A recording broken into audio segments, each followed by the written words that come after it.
Sejam bem-vindos à TV Púlpito do Sertão Reformado.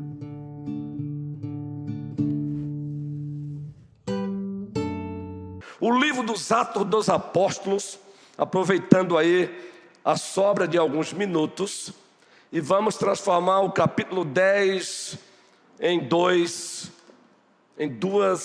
mensagens. O livro dos Atos dos Apóstolos, voltando com a série, o capítulo 10.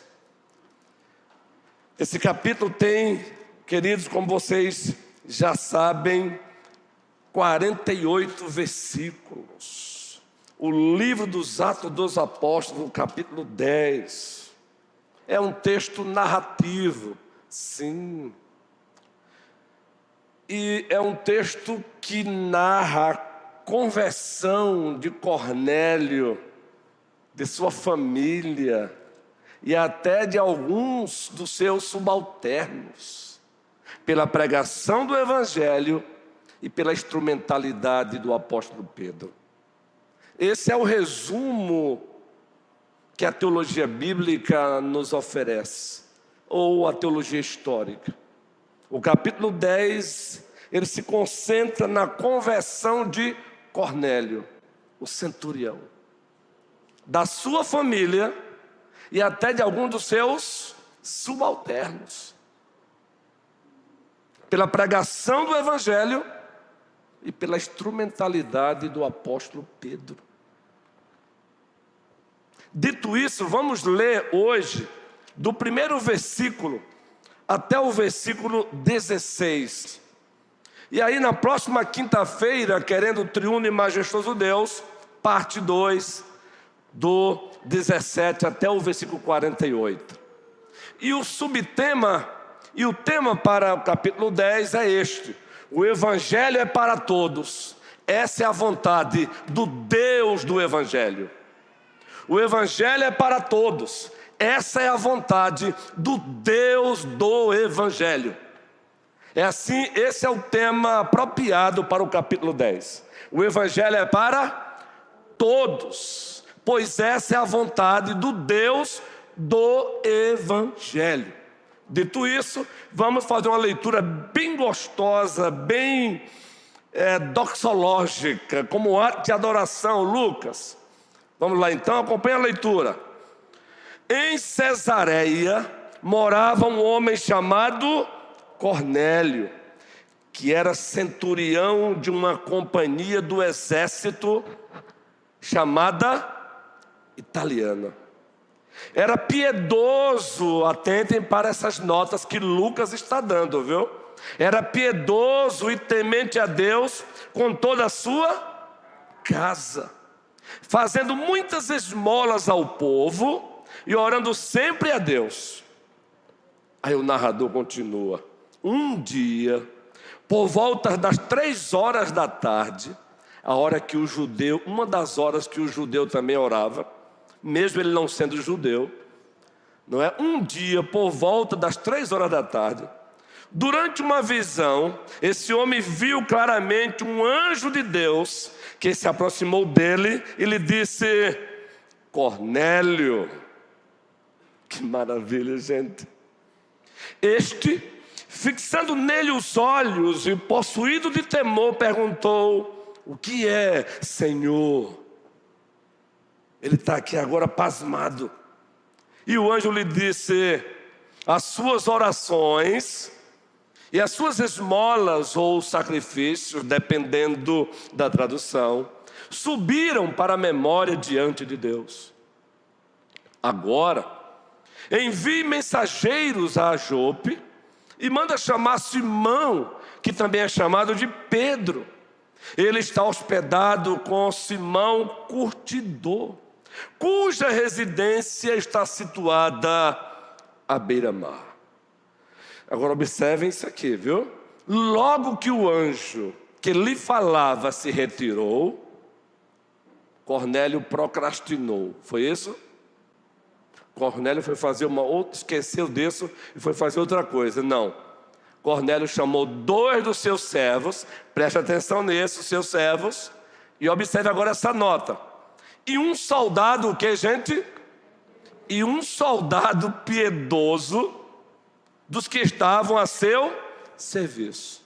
E depois de lhes explicar tudo, mandou que fossem a Jope.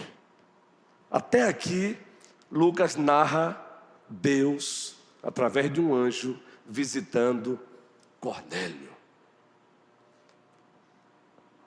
Aí os homens foram. Nesse íntere, surge uma outra cena, agora envolvendo Pedro.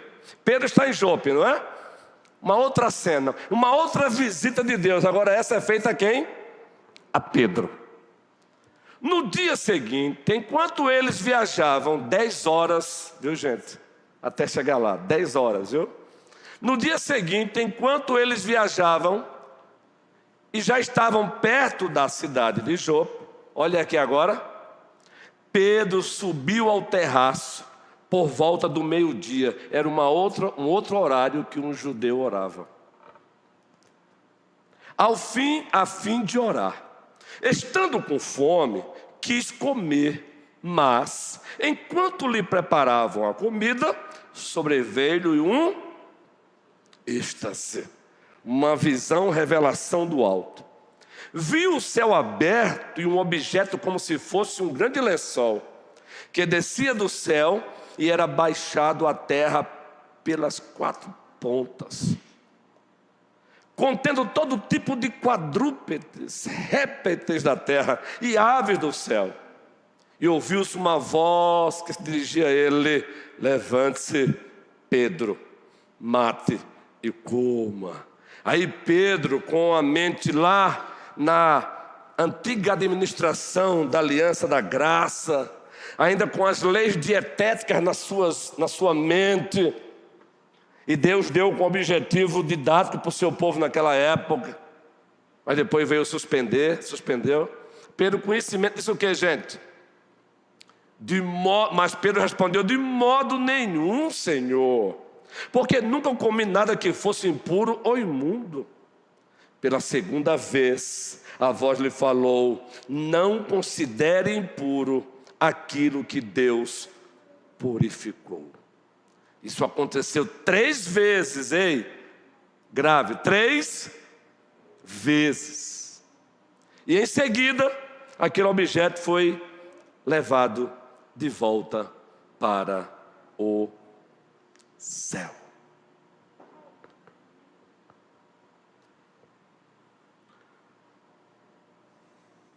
O Evangelho é para todos, pois essa é a vontade do Deus do Evangelho.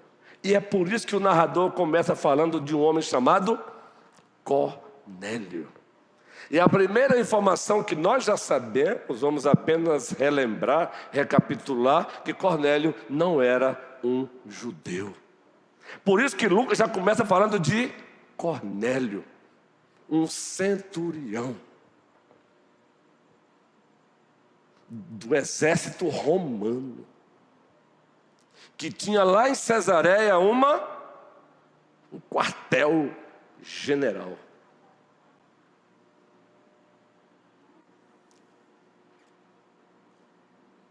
Queridos, uma legião do exército romano, 6.000 soldados, divididos em cortes de 600 homens. E esses 600 homens ainda divididos em centúrias, 100 homens, sob o comando de um centurião. Primeiro, não era judeu. Segundo, um homem de alta patente no exército romano. Terceiro, ele nos é apresentado como um homem temente a Deus. Na Escritura Sagrada, o que significa, muito especialmente no Novo Testamento, ele só não tinha recebido a circuncisão, mas abraçou toda lei. Abraçou o Deus de Israel. Aqueles que abraçavam o Deus de Israel levavam a sério a palavra do Deus de Israel, mas não eram circuncidados, eram apresentados como tementes a Deus. Muitos. Ora, nós temos brasileiros hoje que são judeus. Nós temos brasileiros aqui no Brasil que são judeus. Eles abraçam a religião judaica. Mais ou menos por aí. Claro que há diferenças hoje. Então vejam, um gentio de alta patente do império, do exército romano, um centurião, 100 soldados à sua disposição. Temente a Deus, ou seja, abraçou o Deus de Israel, mas como não era circuncidado, então era apresentado como temente a Deus, mas vai mais além, apresentado como piedoso. Ele levava Deus a sério, generoso, ajudava quem precisava. Olha só que interessante. Um homem de oração. No capítulo 10, vocês vão ver que essas 3 horas da tarde que o anjo apareceu, diz lá que ele, Cornélio, estava orando. Pode ler o capítulo 10, depois do versículo 17, 18, que o narrador vai narrar que ele estava orando quando o anjo visitou o Cornélio. Um gentil, um centurião do exército romano, temente a Deus, religiosamente falando, piedoso, ou seja, ele vivia o que ele confessava, ele praticava, generoso. Você entende o que é isso? Eu estou falando de um centurião, de uma centúria do exército romano. Roma que era politeísta, sem contar com os imperadores que gostavam de ser adorados. No entanto, Cornélio, gentil, abriu mão do politeísmo romano, ou greco-romano, abraçou o Deus de Israel, mas ainda não conhecia a salvação de Deus em Cristo Jesus. Quem o visitou? Deus, pela instrumentalidade de um anjo. E a ordem? Vá a Jope e mande chamar Pedro.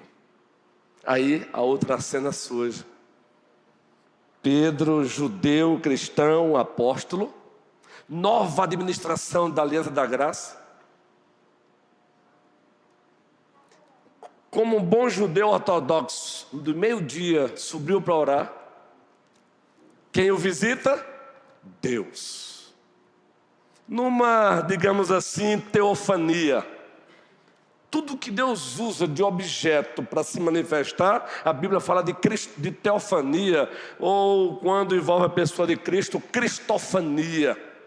Seja uma nuvem, a sarça lá com Moisés, no caso aí lençóis. Mas ele ouviu a voz de Deus, ele ouviu a voz. E Deus faz questão de mostrar para Pedro animais impuros e impuros, e Pedro, com a mente veterotestamentária, antiga administração da Aliança da Graça, ainda não havia, mesmo já sendo apóstolo, não havia entendido ainda a descontinuidade da lei cerimonial, da lei dietética. Mas aí Deus aparece e diz: toma, mate e coma. Não, Senhor. Aí o Senhor diz: não considere impuro o que eu purifiquei. É assim que nos é apresentado essas 2 cenas. E aí, explicitamente e implicitamente, nós temos para esta noite 3 verdades encontradas explicitamente e outras implicitamente, outras por inferência e reforçada por todo o cano, pelas Escrituras, Antigo e Novo Testamento. Se você entendeu a narração de Deus visitando Cornélio pela instrumentalidade de um anjo, se você entendeu Deus visitando Pedro, judeu, cristão, apóstolo, numa teofania, Aí você vai entender essa primeira verdade que nós extraímos aí para esta noite. Aliás, você já chegou a contemplar essa verdade, porque eu sou empolgado mesmo e eu compartilhei lá no grupo. Compartilhei no grupo. Quando você lê todo o capítulo 10, mas você pode ficar apenas com a história de Deus visitando Cornélio e Deus visitando Pedro. Cornélio um gentio, Pedro um judeu, agora cristão e também apóstolo. Aí você aprende uma coisa quando você vê Deus fazendo isso. Primeiro, o agente primeiro, absoluto, insubstituível, eficaz e eficiente da obra de Deus é o próprio Deus. Quem é que toma a iniciativa de levar o evangelho para Cornélio? É Pedro? Não, é o próprio Deus que toma a iniciativa de apresentar o evangelho a Cornélio. Para isso, Deus manda um anjo visitá-lo com a seguinte ordem: mande chamar Pedro. Mas de quem é a iniciativa? De Pedro? Não, Deus. É isso que nós aprendemos aqui. Todo o capítulo nos mostra, nós fazendo uso de uma boa homilética, de uma criatividade homilética, apenas resumimos essa verdade. O agente primeiro, absoluto, insubstituível, eficaz e eficiente da obra de Deus é o próprio Deus. É Ele que toma a iniciativa. É Ele que toma sempre a iniciativa. É Ele que decide visitar Cornélio, enviando um anjo, um ser angelical real.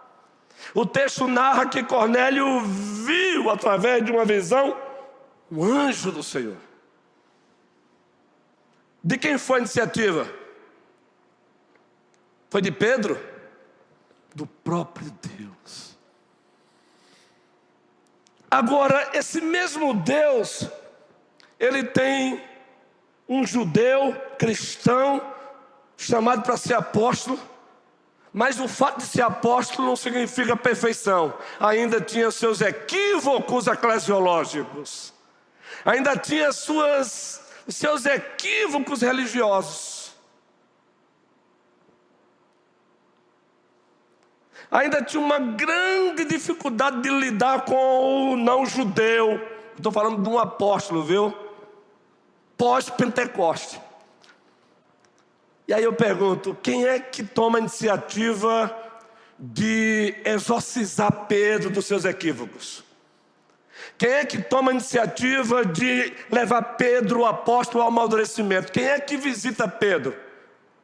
Quem é que toma a iniciativa de visitar Pedro? O próprio Deus. O próprio Deus visita numa teofania Pedro, cristão, apóstolo. Judeu, cristão, apóstolo. Objetivo? Expurgar de Pedro os resquícios de equívocos religiosos e eclesiológicos. Ainda tinha uma grande dificuldade de lidar com o não-judeu. Aliás, queridos, o Pedrão aqui foi confrontado pelo apóstolo Paulo, o presbítero Emanuel. Gálatas capítulo 2, e Paulo nos apresenta como foi esse confronto, para vocês entenderem como é interessante isso. Paulo narra que Pedro, o apóstolo, Pedro, judeu, cristão, apóstolo, estava ali se deleitando com cristãos que não eram judeus. Maravilha até aí. Então ele estava amadurecendo, não é? Mas aí de repente a porta se abre, aqui é apenas uma dramaturgia homilética. A porta se ringiu, abriu. Quem entra? Judeus, cristãos. Quando os judeus cristãos entram, qual é a atitude de Pedro?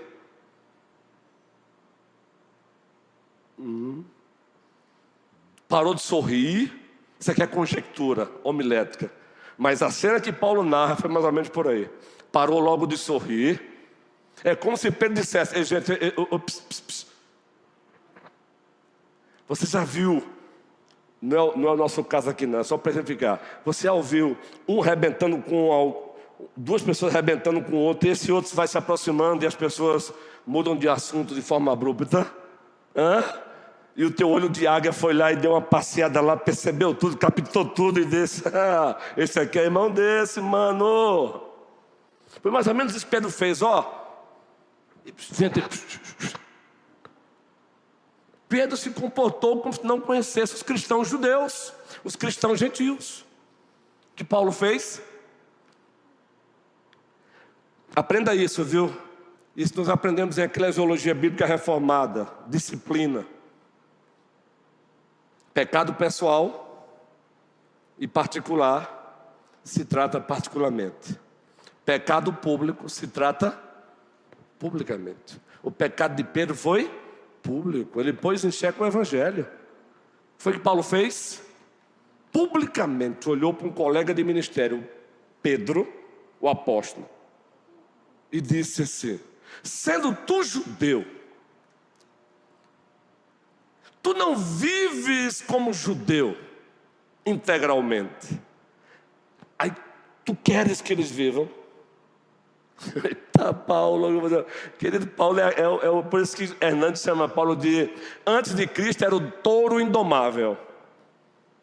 Agora, depois de Cristo, touro domado. Mas ele continuou sendo um touro, porque, queridos, ele se apresenta como um apóstolo nascido fora de tempo. 1 Coríntios 15. Mas ele não teve problema de confrontar o outro apóstolo quando o assunto era o evangelho. E o evangelho é para todos, pois essa é a vontade do Deus do evangelho. Então guarde essa primeira verdade. Se você quiser encarar como lição, também é lição. E como é? O agente primeiro, absoluto, insubstituível, eficaz e eficiente da obra de Deus é o próprio Deus. Como isso é consolador. Como é consolador saber que o agente primeiro nesta igreja, absoluto nesta igreja, insubstituível nesta igreja, eficaz nesta igreja e eficiente na obra dele é Ele mesmo.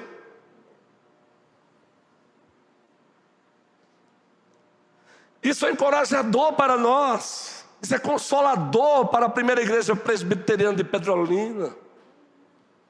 E você vê isso na vida de Cornélio, um gentio, temente a Deus, religiosamente falando, só porque não era circuncidado, mas já adorava ao Deus de Israel, mas não conhecia ainda a salvação de Deus em Cristo. E Deus indo ao encontro de Pedro.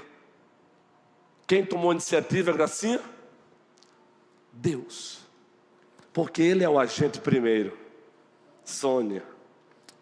Absoluto. Insubstituível. Eficaz e eficiente. Então confia, meu irmão. Confia, Morgana.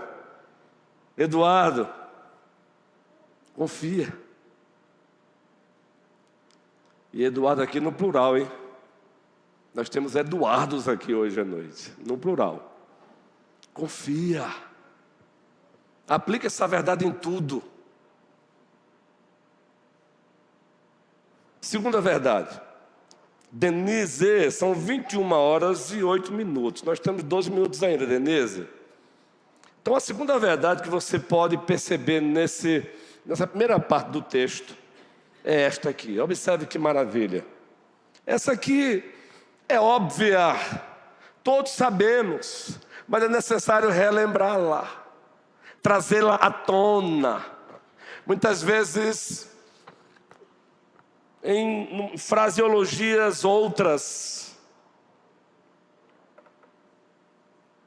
o evangelho é para todos os povos, famílias, classes sociais e faixas etárias. A história de Cornélio é Deus também ensinando a igreja, mostrando a igreja, falando à igreja. O evangelho é para todos os povos, famílias, classes sociais. que envolve o rico do mais rico, o pobre do mais pobre, quem está no meio. Família e faixas etárias.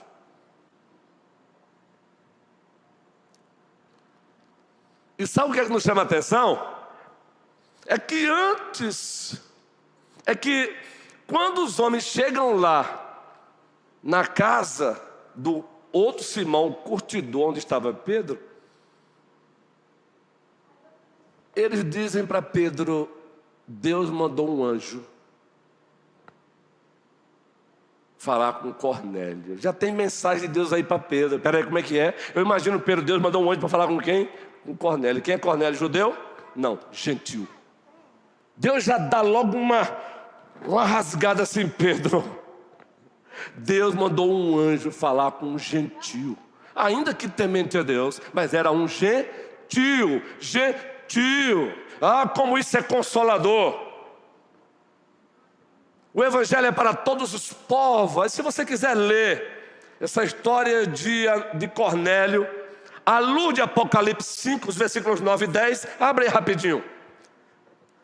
Leia essa história de Cornélio à luz de Apocalipse, capítulo 5, versículos 9 e 10. Precisamos tomar cuidado, porque por mais que confessemos que o Evangelho é para todos, pois essa é a vontade do Deus do Evangelho, aqui e acolá nos encontramos quase que assim indiretamente dizendo: não, o Evangelho não é para o mais rico dos mais ricos, o Evangelho não é para o pobre do mais pobre, não, o Evangelho não é para aquele não tem jeito, não, o Evangelho não é para aquela. Cristo disse: eu não vim chamar justos, eu vim chamar os doentes. E ele está falando isso para os seus compatriotas. Esse discurso na teologia bíblica é ironia retórica, é ironia santa, porque para ele não havia nenhum justo ali. Ele está usando da ironia homilética para confrontar seus compatriotas. Os sãos não precisam de médicos, e sim os doentes. Ele está usando de santa ironia. Ele está dizendo: vocês acham que são sãos, mas eu não vim chamar são, eu vim chamar os doentes. Olha Apocalipse aí. E cantava um cântico novo dizendo, todos juntos: digno és de pegar o livro e de quebrar os selos, porque foste morto, e com o teu sangue compraste para Deus os que procedem de toda tribo, língua, povo e nação, queridos. Isso já foi decidido antes da fundação do mundo. O Evangelho não era só para os judeus, o Evangelho era para todos os povos. E aí está Deus dando um exemplo na vida de Cornélio. Deus manda um anjo falar com Cornélio. E o objetivo era: Cornélio, manda chamar Pedro. E nesse íntere, Deus visita Pedro, judeu, cristão, apóstolo, teofania, lençol, animais imundos e puros e impuros. Mata, coma. Não, Senhor, não considere impuro o que eu purifiquei. O Evangelho é para todos.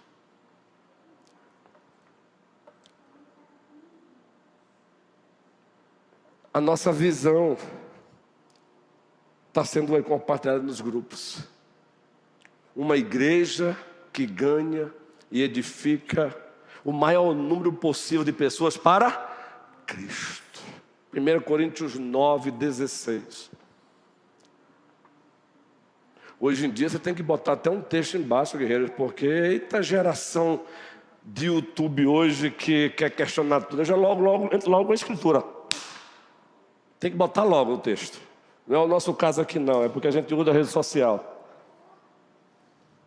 Paulo diz que se esforçava para ganhar o maior número possível de pessoas. Para quem? Para ele? Para Cristo. E a nossa missão? Qual é a nossa missão? Qual é a nossa missão? Vocês vão memorizar isso aqui em nome de Cristo. Qual é a nossa missão? Quem leu aí o cartaz? Quem leu o cartaz?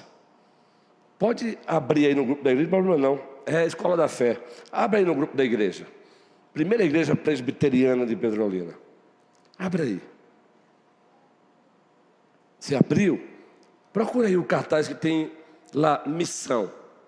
A visão já foi relembrada. Uma igreja que ganha e edifica o maior número possível de pessoas para Cristo. A base bíblica, 1 Coríntios 9,16. E a nossa missão? E tem tudo a ver com a segunda verdade, a segunda lição de hoje. Toda a igreja, em todo lugar, anunciando o evangelho todo, a todas as pessoas. E na vida de Cornélio nós aprendemos isso. O evangelho é para todos os povos, famílias, classes sociais e faixas etárias. O evangelho é para homens, mulheres, pobres, ricos, letrados e iletrados.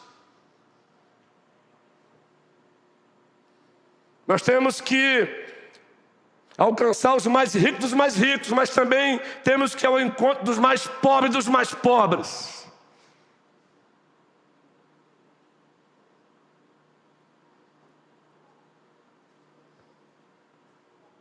E encerrando por hoje, porque só temos 5 minutos, a promessa é 21 horas e 20 minutos, mas sem nenhum problema.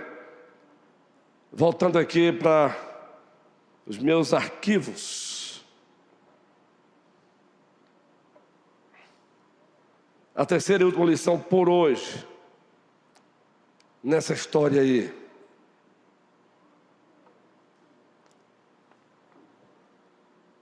É óbvio, é do conhecimento de todos temos ciência, mas precisamos relembrar. Agora você deixa Cornélio de lado, só se lembra da ordem que o anjo deu, por ordem de Deus. Qual foi a ordem, qual foi o recado que o anjo deu a Cornélio? O anjo pregou o evangelho para Cornélio? O anjo não pregou o evangelho a Cornélio. O que o anjo disse então? Vá a Jope,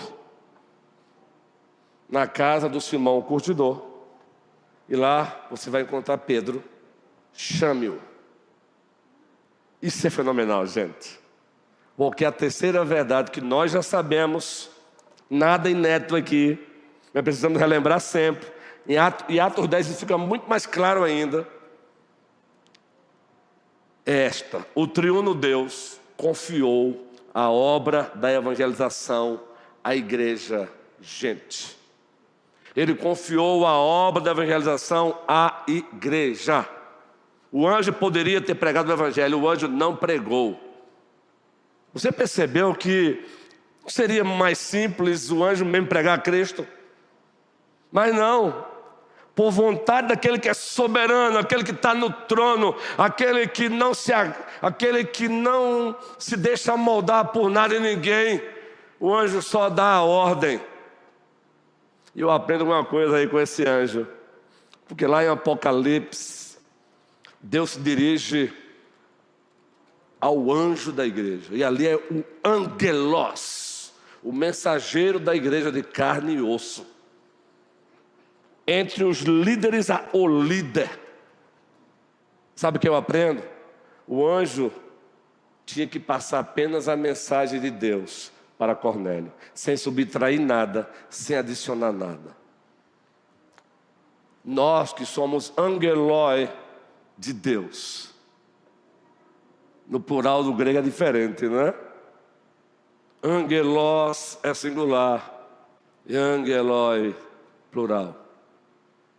Temos que passar apenas a mensagem de Deus que Ele mandou passar, sem subtrair nada, sem adicionar nada. Mas a ênfase aqui é: Deus confiou a pregação do Evangelho, o anúncio do Evangelho à igreja e não a anjos. Então você que é membro desta igreja, já tem entendido isso. Você que é recém-chegado, ninguém com os braços cruzados. 2025, a igreja na rua. Seja individualmente, onde você trabalha, e aqui foi dito aqui por um dos nossos presbíteros, de forma maravilhosa, de que você é um missionário disfarçado de advogado, é um missionário disfarçado de pedreiro, é um missionário disfarçado de mestre de obra, é um missionário disfarçado de ajudante geral, é um missionário disfarçado de empresário, porque tudo isso deve convergir para o fim principal e supremo, para o qual Deus trouxe você à existência e te redimiu em Cristo, viver nele, com ele e para a glória dele. E nós encontramos isso na história de Cornélio.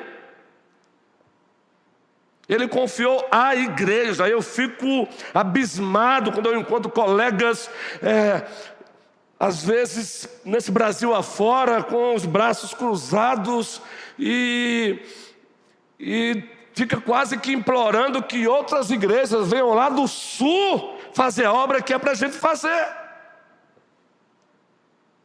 Que coisa é essa, meu irmão? Plantador de igreja, ele começa a plantar a igreja, fica com eu preciso o quê, meu irmão? Você precisa os joelhos dobrados diante do Senhor e os pés na estrada, anunciando o evangelho no poder e pelo poder do Espírito Santo. O resultado pertence ao Senhor. Então vamos que vamos, primeira igreja presbiteriana de Petrolina. Essa visão e essa missão é do Ministério de Família, Minha Casa, Casa de Deus. Ganhar e edificar o maior número possível de casais para Cristo. É a visão do Ministério Zaqueu, Minha Cidade para Cristo. Ganhar e edificar o maior número de pessoas para Cristo. É a visão da UPH. Ganhar e edificar o maior número de homens para Cristo. O MP, ganhar e edificar o maior número possível de jovens para Cristo. UPA, ganhar e edificar o maior número possível de adolescentes para Cristo. UCP, ganhar e edificar o maior número possível de crianças para Cristo. Que o Senhor nos abençoe, hoje e sempre. Toda a igreja diz amém. Próxima quinta, parte 2. E assim encerraremos o capítulo 10.